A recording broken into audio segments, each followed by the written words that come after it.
আবারও গ্রেপ্তার দুই বাংলাদেশি অনুপ্রবেশকারী এবং এক দালাল গ্রেপ্তার করে মুর্শিদাবাদের রানীনগর থানার পুলিশ। রানীনগরের কাহারপাড়া ব্রিজ সংলগ্ন এলাকা থেকে গ্রেপ্তার বলে জানা যাচ্ছে। আবারও গ্রেপ্তার দুই বাংলাদেশি অনুপ্রবেশকারী এবং এক দালাল। বিস্তারিত জানবো আমাদের প্রতিনিধি ইকবাল হোসেন রয়েছেন টেলিফোন লাইনে। ইকবাল, কি জানা যাচ্ছে?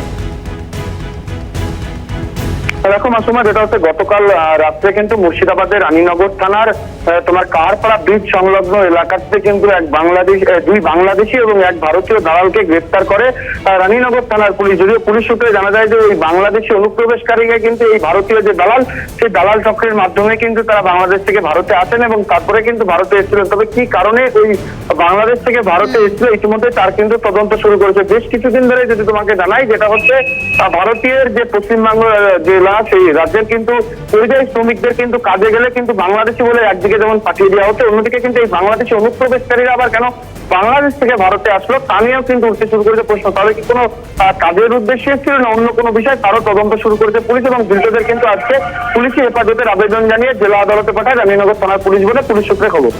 সঙ্গে থাকো ইকবাল।